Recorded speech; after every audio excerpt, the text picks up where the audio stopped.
자, 오늘은 다니엘 15번째 강의입니다. 다니엘 15번째. 이름하여 로마의 시작입니다. 오늘은 로마 제국의 역사를 다루기 때문에 성경은 거의 안 봐요. 이 구절만 보면 끝입니다. 요한계시록 17장 3절입니다. 3절 및 9절을 보겠습니다. 곧 성령으로 나를 데리고 광야로 가니라. 내가 보니 여자가 붉은빛 짐승을 탔는데 그 짐승의 몸에 하나님을 모독하는 이름들이 가득하고 7머리와 10뿔이 있으며, 또 9절, 지혜 있는 뜻이 여기 있으니 그 7머리는 여자가 앉은 7산이요. 여기까지입니다. 자, 그럼 다니엘서 2장 40절과 42절까지 보겠습니다.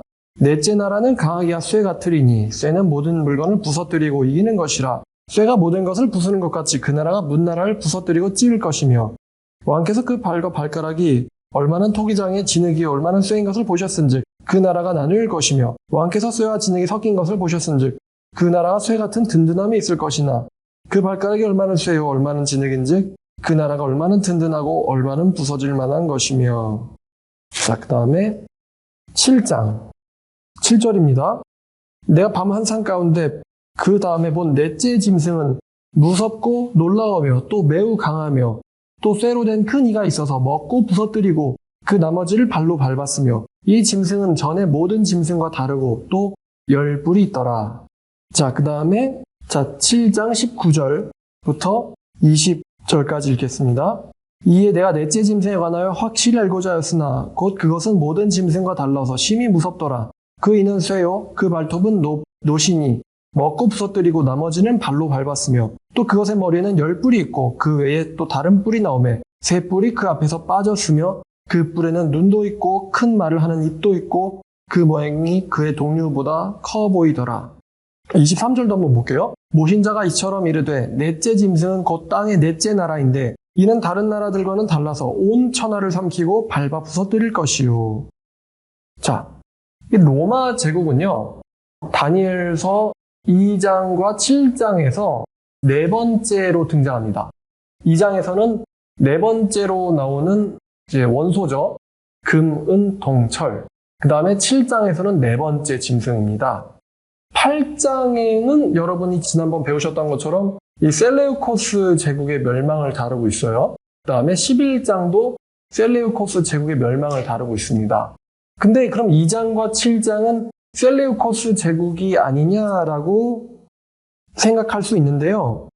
7장 23절을 보니까 넷째 나라는 온 천하를 삼킨다 그랬잖아요. 근데 셀레우코스는 디아도코이들의 나라들 중에서 가장 크긴 했지만 온 천하를 밟아서 부서뜨리지는 못했어요. 그러니까 그 선대 이제 먼저 제국인 그리스보다도 더 크질 못했습니다. 그리고 이제 2장에서도 40절에 보니까 그 나라는 모든 나라들을 부서뜨리고 찢을 것이다 라고 말했는데, 그 모든 나라들을 부서뜨리는 정도의 힘은 셀레우코스한테 있질 않았습니다. 잠깐 딴소리 하면은 7장에서 나타난 짐승이 요한계시록 13장과 18장에서 나오는 짐승의 모태가 되거든요. 근데 이제 모든 나라들을 지배한다. 이게 이 짐승의 특징인데, 그 짐승이 장로교의 전도사님들이다. 이게 바로 신천지의 해석 수준이죠. 우린 지금 몇 주째 세계를 제패한 제국들을 공부했었는데, 세계를 점령한, 정말 지구를 점령한 제국들을 공부하고 있었는데, 갑자기 신천지에 와서는 짐승이 장로교의 전도사님들로 탈바꿈을 하죠. 신천지 가면. 요한계시록 13장 7절에 또 권세를 받아 성도들과 싸워 이기게 되고 각 족속과 백성들과 방언들과 나라들을 다스리는 권세를 받으니, 이렇게 나오거든요. 제가 이제 복수 표현을 강조했는데, 원래 이게 복수가 아니라서 한글에서 단수가 나온 게 아니고요. 원래 복수가 맞아요, 영어로도. 근데 우리나라 번역은요, 복수 표현을 피하려고 하는 경향이 있습니다. 그러니까 그 사과들을 가져와 라기보다는 사과 좀 가져와라 이런 식으로 표현해서, 사과 가져와라 그럼 직역하면 take an apple 그러면은 사과 하나를 가져와라가 직역이 되겠지만, 하나만 갖다 주면은 욕을 먹죠. 그죠? 사과들을 가져오라는 소리죠. 우리나라는 이렇게 복수 표현을 피하는 경향이 있는데, 영어 성경을 보면은 이것은 전부 다 이제 복수들이에요. 그러니까 민족들을 지배하는 제국이 바로 이 짐승이죠. 오늘도 저는요, 공허함, 허망함을 느꼈습니다. 로마 제국의 역사를 공부하면서 멸망했잖아요. 로마 제국, 이처럼 이제 강한 로마 제국이 멸망하고 또 로마 제국을 멸망시킨 제국도 멸망을 합니다. 도대체 멸망. 그동안 얼마나 많은 사람들이 정말 살아남으려고 발버둥 치다가 죽었을까. 그걸 생각하니까 인생은 정말 한 줌의 흙과 같구나. 성경에서 안개라고 하는 게 그난 말이 아니죠. 어쨌거나 이제 네 번째 제국 로마에 대해서 오늘 이야기하겠습니다. 다니엘에서 나오는 네 번째 제국. 자, 이 로마요. 디아도코이들의 제국을 정리를 하고는 대제국을 이룬 나라죠. 그리고 예수님 시대의 배경으로 있었던 제국이기도 합니다. 그러니까 로마를 이해하는 거는 성경을 이해하는 데 도움이 되겠죠.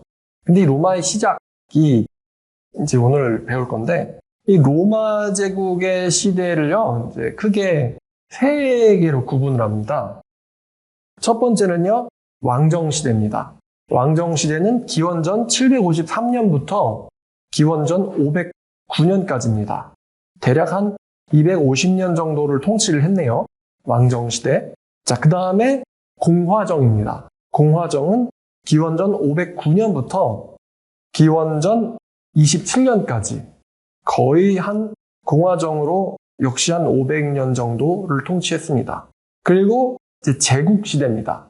제국은 이제 황제가 다스리는 시대였다는 거예요. 기원전 27년부터 기원 후 1453년까지.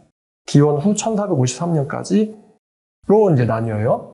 그래서 이제 제국 제정 시대만 1500년, 그리고 왕국과 공화정까지를 합치면은 약 2200년 동안 존속했던 인류 역사상 없었던 최대의 강국이었습니다, 로마가. 2200년 동안 존재했던 나라라는 거예요. 기원전 753년부터 기원 후 1453년, 오스만 제국에 의해서 멸망될 때까지 약 2200년 동안 존재했었습니다. 자, 원래 이 로마는요, 7 언덕 꼭대기에 모여 살던 이주민들의 집단입니다. 아까 요한계시록에서 그 여자가 앉은 곳은 7 언덕이라고 말했단 말이에요. 원래 7 언덕 꼭대기에 모여 살던 이주민들의 집단인데, 그러니까 즉 이제 다시 말하면 산적이라는 소리죠. 얘네도 마케도니아처럼요, 유식한 애들이 아니에요, 근본이 유식한 애들이 아니고 산적 같은 녀석들입니다. 근데 마케도니아도 무식했었지만 이제 그리스한테 인정받으면서 그리스를 제패하면서 마케도니아 대제국을 건설하게 되는데, 자, 이 로마도 이 산적들인데 이 7 언덕의 이름을 여러분들에게 알려드려야겠죠? 로마의 7 언덕이라고 구글링 하면은 지금도 여러분이 찾아볼 수 있습니다. 로마의 7 언덕. 이 로마는 7 언덕 위에 건설된 도시예요. 7 언덕. 이름이 이래요. 처음은 라틴어고요. 두 번째는 이탈리아어입니다. 이탈리아어를 말씀드린 이유는 혹시 로마를 여행 다녀오신 분이 있으실 것 같아서 보시는 분들 중에 내가 갔던 곳이 거기구나 라고 이제 알아보시라고 이탈리아어로도 알려드릴게요. 자, 라틴어로는 아벤티노. 이건 이탈리아어죠. 그 다음에 카일리우스, 이게 라틴어예요. 그 다음에 이탈리아어로는 첼리오, 팔라티노, 에스퀴리누스, 에스퀼리노, 카피톨리노, 비미날레, 퀴리날레. 이렇게 7 언덕 위에 건설된 도시가 바로 이 로마입니다. 그럼 왜 얘네들이 언덕에 모여 살았을까? 이유는 크게 두 가지인데요. 첫 번째는 로마시의 바로 옆을 흐르는 테베레 강이 범람했을 때요, 물난리를 피하기 딱 좋은 데가 언덕이잖아요. 자, 물난리를 피하거나 외적 침입을 막기에는 언덕이 딱 좋거든요. 그러니까 얘네들 원래 방어적인 애들이에요.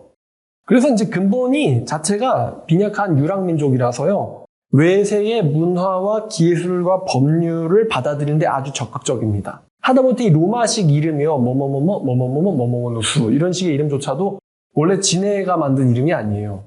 외국에서 받아들여온 문화입니다, 이름도요. 그리고 얘네들의 그 종교를 보면은 얘네들은 다 신교입니다. 최고 신이 하늘의 신이면서 천둥의 신인 유피테르예요. 그 마크 중에 하나가 독수리가 천둥을 쥐고 있는 마크를 얘네가 좋아해요.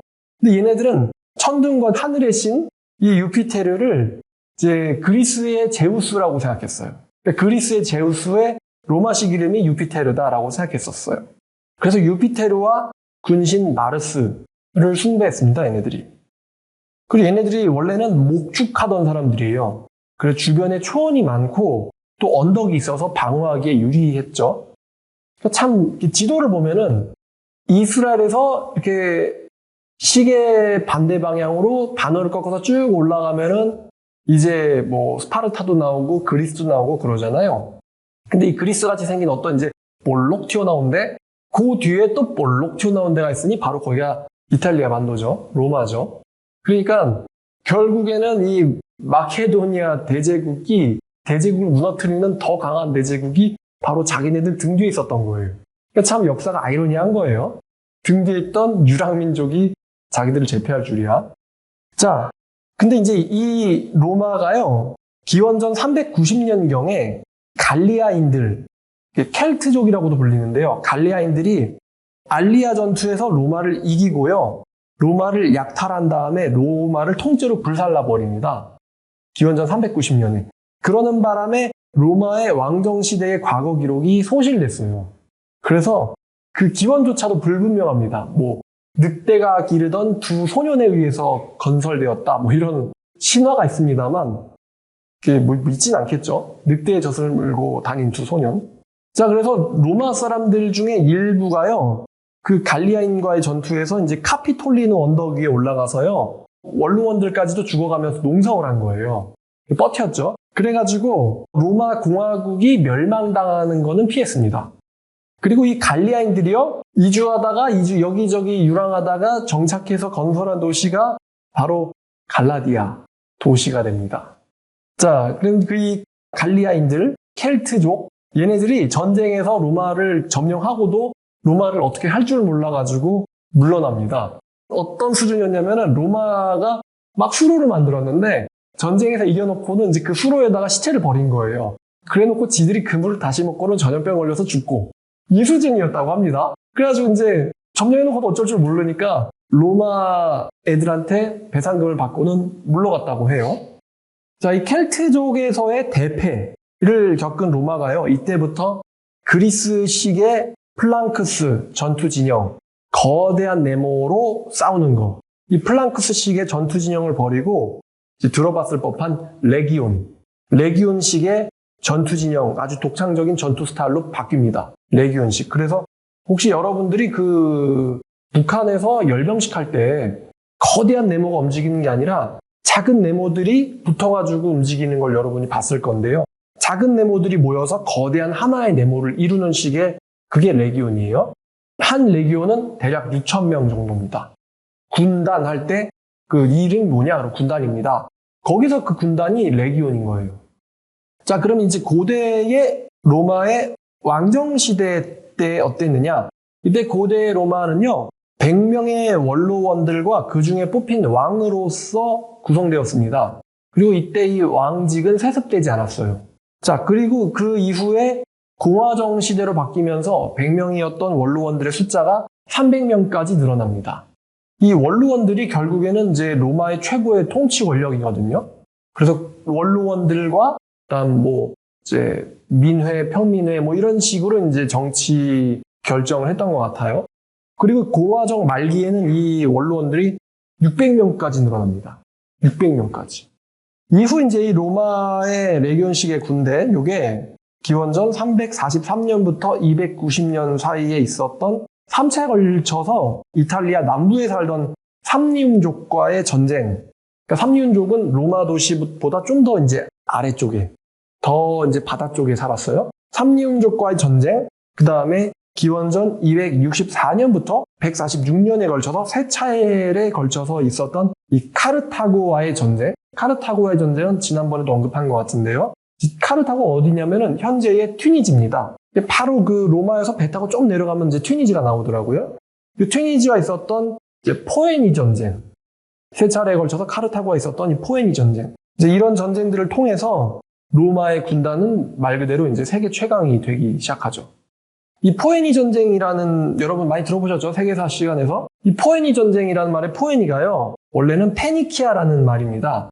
그래서 페니키아인들과의 전쟁이라고 해서 로마에서 포에니 전쟁이라고 이름을 붙인 거예요. 그리고 3차의 포에니 전쟁 중에서 이제 가장 이제 알려진 전쟁이 2차 포에니 전쟁이거든요. 이때 유명했던 카르타고 측의 이제 명장이 있었는데 그의 이름이 바로 한니발입니다. 한니발만 있으면 카르타고 측이 무조건 이기는 거예요. 워낙 전술을 뛰어나게 운영을 해서 로마군을 격파를 하는데 이 한니발을 상대로 맞서 싸웠던 또 로마에도 명장이 있습니다. 그의 이름이 바로 푸블리우스 코르넬리우스 스키피오 아프리카누스입니다.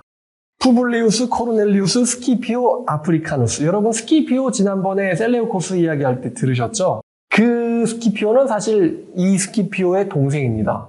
그러니까 아프리카누스는요, 아프리카 지역을 점령했기 때문에. 그래서 아프리카누스란 이름이 붙은 거예요. 그냥 줄여버리면 그냥 스키피오. 자, 그리고 이제 이 스키피오 이제 형의 동생이 기원전 190년에 여러분이 들으셨던 안티오코스 3세를 패배시킨 안티오코스 3세 대왕을 꺾은 루키우스 스키피오 아시아티쿠스예요. 얘는 이제 시리아 지역을 점령했으니까 아시아티쿠스라는 이름을 준 거죠. 이때도 형이 참전했었습니다. 아프리카누스. 근데 이때 형은요, 몸이 아파서 직접 전장에서 지휘하진 않고 뒤에서 이제 자문 역할만 했다는 거예요. 그러니까 사실상 이 동생에게 승리를 안겨준 게 바로 또 형이죠. 그러니까 이렇듯 고대에는 군대를 지휘하는 그 능력이 사실 정말 중요했어요. 그래서 한니발이 정말 엄청나게 훌륭한데 불행하게도 한니발만 훌륭해가지고 전쟁이라는 게 한 명만 훌륭하다고 이기는 건 아니잖아요. 그래가지고 이 아프리카누스가 쟤만 오면 우리가 진단 말이에요. 그러니까 쟤가 없는 부대만 골라가지고 지구전으로 버틴 거예요. 결국에는 그래서 이 3차 포에니 전쟁 때 완전 무너져 버리거든요. 그래서 한니발이 결국에는 이제 계속 도망다니고 그래가지고 재밌는 게 이 안티오코스 3세 대왕이요. 아시아티쿠스랑 싸울 때, 스키피오랑 싸울 때 그때 해군을 지휘했습니다. 한니발이 카르타고가 망하니까 셀리우코스로 망명을 한 거예요. 그러니까 안티오코스도 한니발이 워낙 그 지휘를 잘하잖아요. 그러니까 그 사람한테 맡긴 거죠. 그래서 자기가 이제 진영을 짜놓고는 한니발한테 보여주면서 어떻소? 그랬더니 좋습니다. 이렇게 이제 했는데 로마군보다 훨씬 많은 병사를 가지고도 안티오코스가요. 전쟁에서 말아먹었죠. 그러니까 사실 본인이 해군을 지휘하고 한니발이 육군을 지휘했었으면 정반대 결과가 나왔을 텐데 안티오코스가 이제 한마디로 이제 뭐라 그래야 되죠 이걸? 삽질을 해가지고 결국에는 이 셀레우코스가 지면서 진짜 이제 말 그대로 로마가 이때부터 패권 국가가 된 거예요. 자, 근데 이제 안타깝게도 이 형 스키피오 아프리카누스가요. 전쟁에서 계속 이기면 인기가 높아질 거 아니에요. 그러면 이제 누가 싫어하냐? 바로 원로원들이 싫어하거든요. 그래서 이 로마 이제 공화국한테 실컷 부려먹히다가 훗날 이 음모에 휘말려가지고 52세의 젊은 나이에 죽습니다. 자, 하여튼 이 로마 군대가 필리포스 5세를 격퇴하고 그래서 마케도니아의 항복을 받아내고 이제는 마케도니아 전쟁으로 넘어가는 거예요. 그 삼육과의 전투, 그다음 포에니 전쟁, 그다음에 마케도니아 전쟁. 여기서 마케도니아 항복을 받아내고 또 이제 셀레우코스와의 그 전쟁, 마그네시아 전투에서 안티오코스 3세를 격파하고 마지막에 이제 마케도니아의 마지막 왕 페르세우스와의 전쟁에서 이제 3차 마케도니아 전쟁에서 마케도니아를 완전 멸망시키죠. 이후에 이제 마케도니아의 이제 후예다라고 말하는 사람들이랑 4차 전쟁까지 가지만 뭐 이미 로마를 이길 수는 없겠죠. 자, 그래서 이제 안티오코스가 이때 지는 바람에 그도 그의 아들도 계속 로마에게 전쟁 배상금 내려고 발버둥 치다가 그 살해당한 그 이야기가 지난번에 여러분들 다 들으셨지만, 자, 이때부터 이제 로마가 도시 국가에서 지중해의 패권 국가가 됩니다. 마케도니아도 무찔렀죠. 그 다음에 셀레우코스도 무찔렀죠. 그러니까 이제 셀레우코스가 워낙 광대한 영토를 다스리고 있었는데 이 로마라는 도시 국가가 결국에는 셀레우코스가 다스리던 마케도니아뿐만 아니라 셀레우코스가 다스리던 도시 나라까지들 다 그냥 삼켰으니까요. 근데 이 로마가 문제가 있었는데 바로 이 빈부격차예요. 빈부격차. 귀족 계급과 평민 계급과의 심각한 갈등이 있었습니다. 이때 로마의 군대 제도가 징병제였는데 그 평민들이 이제 전쟁이 일어나면은 징병돼서 가는 거예요. 근데 얘네들이 무장을 누구 돈으로 했냐면 지들 돈으로 했어요. 그러니까 오늘날 우리나라처럼 국가에서 무장을 주는 게 아니라 자기 돈으로 사서 무장을 하는 거예요. 그러니까 가난한 녀석들은 무장이 별로 안 좋겠죠. 그다음에 이제 귀족들은 무장이 되게 좋을 거 아니에요. 심지어 기병도 있고. 근데 이제 전쟁했다 돌아오면은 자기들이 막 가꾸었던 밭이 망하겠죠. 그러니까 밭이 황폐화되고 평민들이 농업을 감당하고 있는데 농업이 안 돌아가는 거예요. 전쟁할 때마다. 착출되니까. 그러니까 이제 농업 망하고 또 전쟁할 때는 자기 돈으로 또 무기는 또 사야 되고 이게 반복되다 보니까 평민들이 자꾸만 무너지는 거예요. 가난해져가지고. 그러니까 이제 자꾸 빚더미에 올라가고 또 귀족들이 또 밭을 빌려주고 이런 식으로 계속 빚쟁이로 하다 나중에 노예로 팔아버리고 뭐 그렇게 되는 거죠. 그러니까 이제 평민들이 몰락을 하면은 결국에는 군대를 구성할 수가 없잖아요. 그래서 평민들을 좀 이게 중산층을 먹여 살려야 된다. 그래서 나온 이 집정관 중에 한 사람이 이제 여러분들이 잘 들었을 수도 있는 이 그라쿠스 형제. 그라쿠스 형제가 평민들을 좀 부유하게 해주려고 국가에서 땅을 농민들한테 빌려주고 그래서 농민들의 그 재기를 꾀하자. 이렇게 했는데 그걸 또 누가 싫어하냐면은 또 원로원이 싫어하는 거예요. 그래서 두 명의 형제가 다 암살당합니다. 그러니까 이 원로원 애들 보통 애들이 아니에요. 그래서 또 재밌는 이야기가 있는데 이때의 로마의 군인들이 진짜 싫어했던 훈련 중에 하나가 바로 창 던지기래요. 왜냐? 창이 누구 돈이에요? 자기 돈이니까 자기 돈으로 창 던지는 거를 싫어하는 거예요. 그것도 창을 적군한테 던졌는데 적군이 안 맞아. 그럼 적군이 그거를 잡아가지고 다시 던질 수가 있잖아요. 그래가지고 창을요 2번은 못 쓰게 되게 허약하게 만들었대요. 일부러 장비를 개선한다고. 그러니까 이제 한 번 던지면 박살나버리는 자기 돈으로 산 창. 그러니까 이제 군인들이 창 던지기 싫어했대요. 그래서 이제 이 로마가요 귀족파냐 평민파냐 이렇게 갈라집니다. 근데 이때 평민파 중에 유명한 사람이 있었는데 바로 이 율리우스 카이사르라는 사람이죠. 이 율리우스 카이사르가요 원래는 로마 서부의 스페인 지역을 다스리던 총독이었어요. 근데 이 사람의 정치적 그다음에 군사적 역량이 부각되니까 원로원에서 이 사람을 무서워하는 거예요. 저렇게 큰 권력을 인기를 가지면 안 된다. 인기를 가지면 무조건 일단 독사라고 보는 거죠. 그래가지고 야 너 와라 로마로 돌아. 근데 로마로 돌아올 때는 무조건 무장은 해제하고 와야 되거든요. 근데 무장 해제하고 이제 인기를 얻는 마당에 로마로 돌아간다는 게 무슨 의미인지 이 율리우스 카이사르는 잘 알고 있었어요. 그래서 로마 원로원의 그 요구를 무시하고 군사권을 포기하고 와라. 싫다. 군사 지휘관을 그대로 지휘권을 가지고서는 로마로 돌아옵니다. 근데 그때 로마를 돌아오기 위해서 건너야 되는 강이 바로 이 루비콘 강이에요.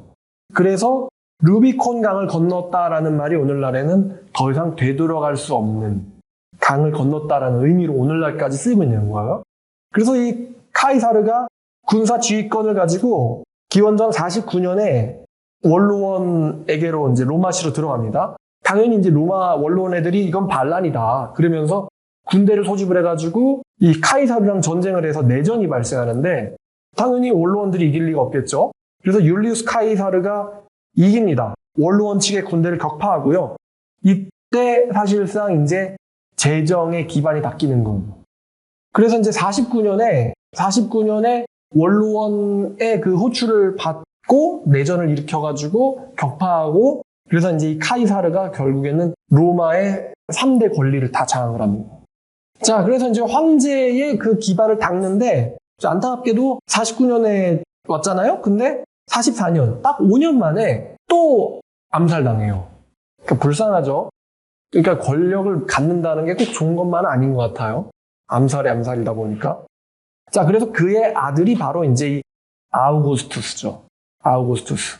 그래서 이 율리우스의 아들 아우구스투스가 지난번에 들은 내용인데 프톨레마이오스 제국의 클레오파트라 7세랑 동맹한 안토니우스를 악티움의 전에서 격파하죠.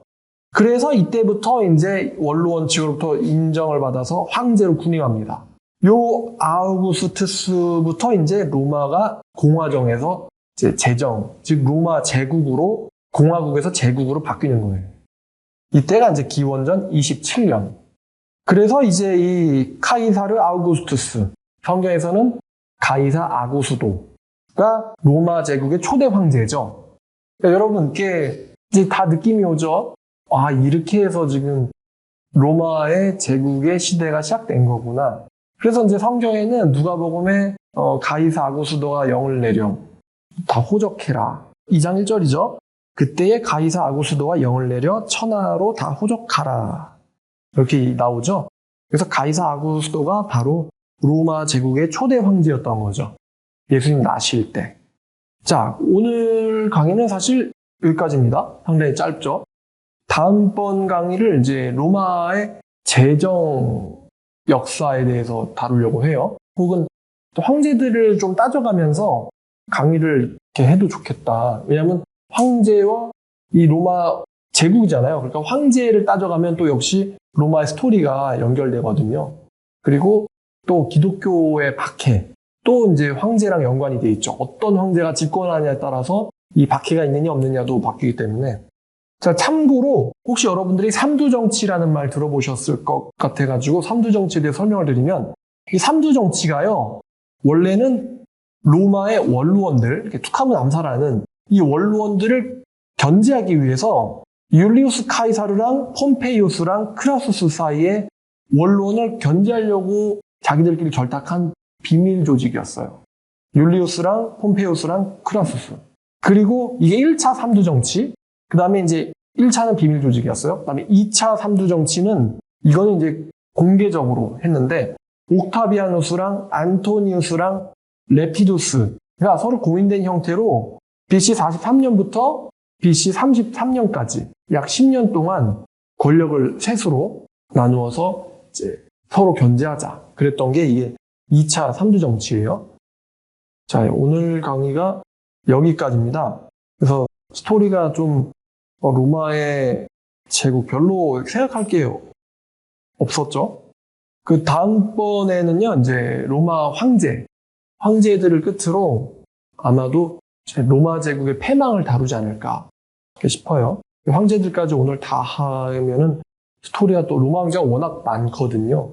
자, 이 로마 제국이 나중에 이제 분열되고 나서 동고트 쪽에 의해서 서로마가 멸망당하고 오스만 제국에 의해서 동로마가 멸망당하거든요. 그리고 또 오스만 제국은 또 분열이 일어나가지고 또 여기저기서 이제 오스만 제국은 1800년대까지 오는데 결국에는 이제 오스만 제국도 분열되고 멸망하면서 지금은 이제 터키가 됐어요. 그래서 터키 쪽 애들, 그쪽 애들을 무시하면 안 되겠구나. 상당히 호전적이구나. 이쪽 사람들이. 그러니까 보니까 이라크 애들도 한번 세계를 제패했었죠. 그다음에 이란 애들도 세계를 제패했었죠. 그다음에 마케도니아 사람들도 세계를 제패했었죠. 그다음에 또 어디야? 그 로마, 이탈리아 사람들도 세계를 제패했었죠. 그다음에 이제 터키 쪽 사람들도 우리도 제패할래. 그러면 세계를 제패했었죠. 술탄 여기서 나오거든요. 그다음에 이제 영국이 대영 제국을 만들고 지금은 그럼 어떤 나라가 세계를 제패하고 있냐? 바로 미국. 그러니까 이게 지금 계속 흐름이 흥망성쇠가 계속되는 거예요. 야, 그러다 이제 미국이 세계를 제패하다가 이것도 사실 영원하지 않을 거 아닙니까? 계속 세계 역사를 보니까. 그럼 그 다음번에 패권 국가는 만약에 중국이 된다면, 참, 우리 모두에게 좋은 소식은 아닌 것 같죠? 중국이 패권 국가가 된다면. 그걸 보니까, 야, 이게 세계가 계속 세계의 주인이 바뀌는구나. 그래서 이제 이 말씀이 참 마음에 와닿는 거예요. 그 2장, 다니엘서 2장 44절에 이 여러 왕들의 시대에 하늘의 하나님께서 한 나라를 세우시리니 이것은 영원히 망하지도 아니할 것이요 그 국권이 다른 백성에게로 돌아가지도 아니할 것이요 도리어의 모든 나라를 쳐서 멸망시키고 영원히 살 것이라. 아, 왜 지금 나라들 이야기를 하고 있느냐? 성경을 볼 때 보는 눈이 우리는 뭐 교회, 뭐 구원, 개인 구원 이렇게만 보는데 또 성경은 제국의 이 주인이 누구냐? 라는 것을 주제로 또 성경을 볼 수가 있는 거예요. 아, 성경을 이렇게도 볼 수 있구나. 결국엔 모든 제국들 위에 서는 제국이 하나님의 나라구나. 그럼 그 국권이 다른 백성에게로 돌아가지 않는다라는 것은 인간 제국들을 비아냥거린 거예요. 이 유랑민족으로 시작한 로마. 근데 결국에는 1453년까지 중세까지 재패를 한 어마무시한 괴물 제국이었죠. 근데 이제 이 로마가 어떻게 시작됐는가를 여러분들과 오늘 공유했습니다. 7개 언덕에서 농성하던 애들, 야 올라오지 마! 이런 애들이 대패 한번 갈라디 아이들한테 한번 이렇게 나라가 털리고 나서 레기온 스타일로 군대를 바꾸고 나서 그때부터 이제 세계를 제패하기 시작했다. 그런데 참 아이러니하네요. 마케도니아 바로 뒤에 있는 나라인데. 자, 오늘 여기까지입니다. 시청해주셔서 감사합니다.